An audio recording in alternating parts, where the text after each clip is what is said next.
مقامات اجرایی حاکمیت دولتی ناحیه دروازه ولایت مختار کوهستان بدخشان و برنامه جانبدار انکشاف اجتماعی مناطق کوهستان که در موسم کشت و کار بهاری که در جماعت دهات بلندکوه صغردشت نو شروع گردیده است، خواجگی‌های دهقانی دهات این جماعت را با تخمی‌های خوش‌صفت کارتوشکای نو الیت گلندی تامین نمایند. با خواجگی‌های دهقانی دهه قلعه سین دهات صغردشت 10 تن کارتوشکای نو الیت هلندی وارد و مولین برنامه تقسیمات را انجام دادند. ما باوری داریم که دهقانان ما این کارتوش را البته گرفته میشینانند و از این حاصل ضروری را به دست میارند.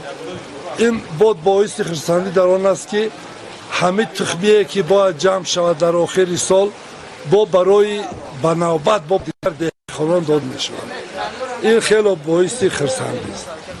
همه این چیزها سرچشمه میگیرد از کارهای خیرتمندانه پیشوای معظم ملت جناب عالی ولی رحمان که در همه کشور کوشش دارد که همین وضعیت نامساعدی که بازی در سال 2021 آمده است مردم را از ورطه نارسایی از مواد آذوقه‌واری البته ایمن دارد. این اقدام باعث قناعتمندی اهل حصارت دهات از دستگیری‌های بر محل مقامات اجرایی حاکمیت دولتی و برنامه جدال انکشاف اجتماعی مناطق کوهستان گردید. اظهار می‌نداری به حکومت جمهوری اسلامی، مقامات اجرایی حاکمیت دولتی ولایت مختار کوهستان بدخشان و حکومت ناحیه درواز می‌رسانم که ما را در همین حالت‌های مشکل دستگیری می‌کنند.